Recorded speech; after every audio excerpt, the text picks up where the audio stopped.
If you're watching this, then the Foundation still hasn't stopped me. There are files the Foundation releases because they're confident the truth sounds unbelievable, and then there are files they lock away because the truth is too ordinary.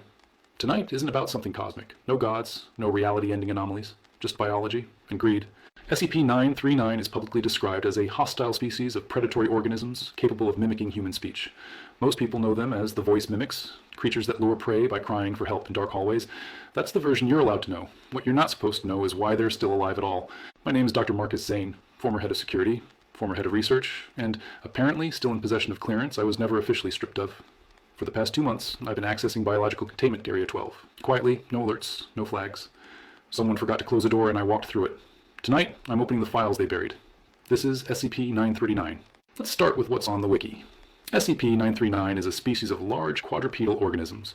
No eyes, no external ears, no visible nostrils. Their skin is red, semi-translucent, and highly vascularized. Internally, they possess a complex respiratory system that allows them to metabolize oxygen extremely efficiently. They are obligate carnivores, human carnivores. But here's the part that made them famous. SCP-939 can perfectly mimic human speech.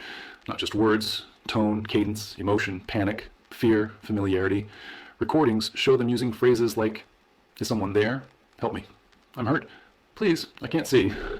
They don't understand those words the way we do, or so the public file claims. They simply learned that those sounds bring food closer. Containment procedures are blunt, sound-dampened chambers. White noise generators, no verbal communication within range. Armed response teams authorized to neutralize on-site during breaches. Every report frames them as animals, dangerous animals, unthinking predators. That framing is important, because it makes everything else easier to justify. What the public file glosses over is intelligence. Not tool use intelligence, not civilization, but linguistic cognition.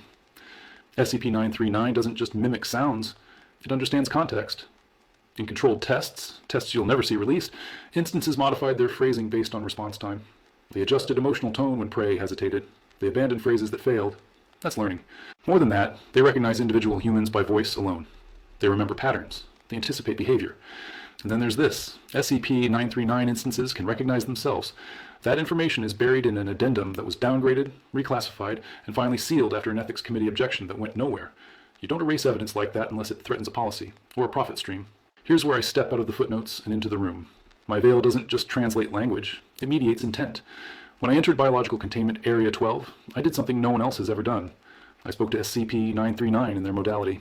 Not sound, not vibration, mimicry, reflection. I didn't speak first, I repeated them. Every cadence they've ever used, every cry they've ever mimicked, layered, folded back on itself. They didn't advance, they didn't vocalize. They recoiled, not aggressively, not territorially, frightened. One instance attempted to vocalize and stopped halfway through. Another retreated into the corner of its enclosure and lowered its body posture. Predators don't do that. Intelligent beings do. When communication stabilized, they told me something no report ever recorded. They know they are being harvested. My research shows personnel at Armed Biological Containment Area 14 have been tasked with forced reproduction protocols. Pairing, environmental manipulation, nutritional control, offspring are cataloged, and then they are removed. The adults know the pattern. They know the young don't come back. They know the numbers never increase. They don't understand money, but they understand extraction. And they understand death. One instance asked me, through layered mimicry, why the small ones stop making sounds forever. There is no behavioral report prepared for that moment. There is no checkbox for answered honestly. I did what I always do when something smells wrong. I followed the paperwork. A document I came across comes from Armed Biological Containment Area 14. Different formatting, different terminology. These aren't research notes, they're logistics. Reproductive stability logs, SCP-939. The language is precise, cold, efficient, forced pairing schedules, environmental manipulation to accelerate gestation, nutritional adjustments to increase offspring survival rates. The logs track numbers, not individuals. Pairs introduced, offspring recorded, units transferred. That last column never lists a destination, just transferred. No aging data, no mortality data, no reintegration notes, which means whatever happens next isn't considered part of containment. It's considered output. Reading those logs is what pushed me to initiate direct communication. This reaction is briefly documented in an attached incident addendum, most of which is sealed. 2 sentences remain visible. Instances demonstrated withdrawal behavior when exposed to recursive mimicry. Vocalizations ceased entirely for 47 seconds. Predators don't go silent like that. As communication stabilized, one instance began producing a non-predatory vocal pattern. No lure phrases, no emotional manipulation, just repetition. Layered mimicry of juvenile frequencies. I cross-referenced the sound profile.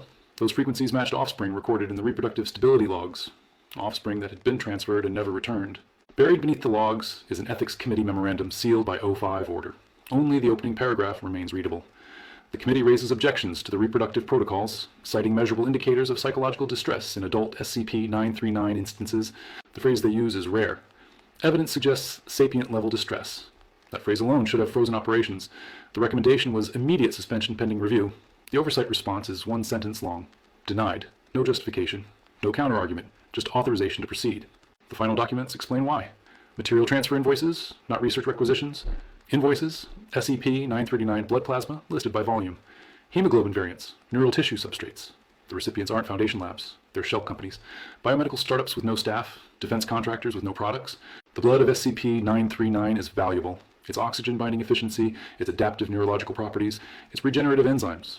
On the black market, a single liter commands enormous sums. The payment routing never returns to Foundation accounts. It disappears, which means containment wasn't just authorized, it was monetized. Someone decided that SCP-939 wasn't just dangerous, they were profitable. The public file calls SCP-939 monsters. The public files paint them as monsters. But the truth is simpler. They're part of a black market supply chain. If my clearance is revoked after this, and it will be, it doesn't matter. The documents are already out. The voices have already been heard. This was SCP-939, and until next time, this has been Dr. Marcus Zane. The truth will be known.